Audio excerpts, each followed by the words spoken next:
In today's video, I'm going to go over 3 types of house flippers. Find out which one you are coming up next.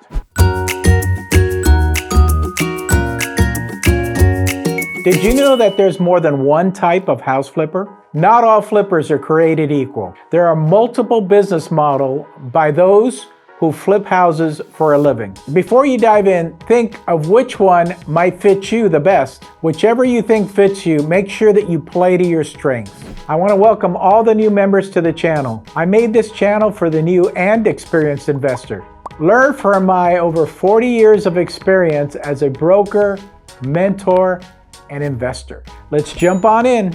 Number 1 is a low volume, high net investor. Often these flippers are referred to as a DIY flipper or investor. They have a limited amount of time available to themselves. They're usually their own contractors. They may be flipping 1 or 2 properties a year. So if they're doing all that by themselves, it's obviously going to take them a while to complete the projects from the beginning when they purchase it, they take possession, to the time they sell it.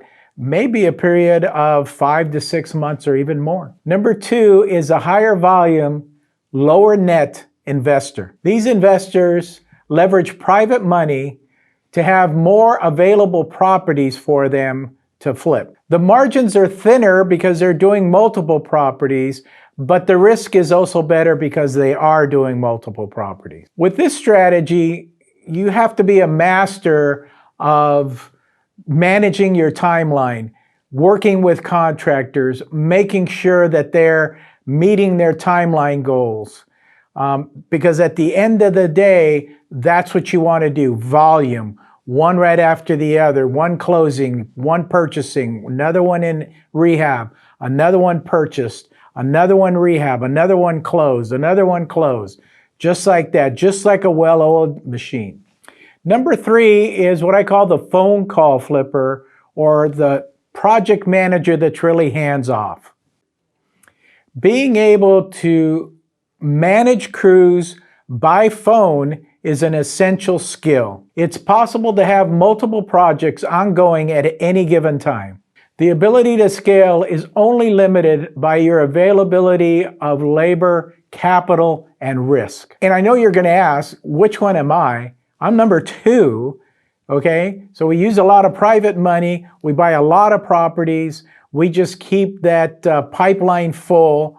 We keep 3 contractor crews and more busy at any one point in time. So we're acquiring properties, we're rehabbing them, we're closing at the end of the day, and that cycle continues on a regular basis.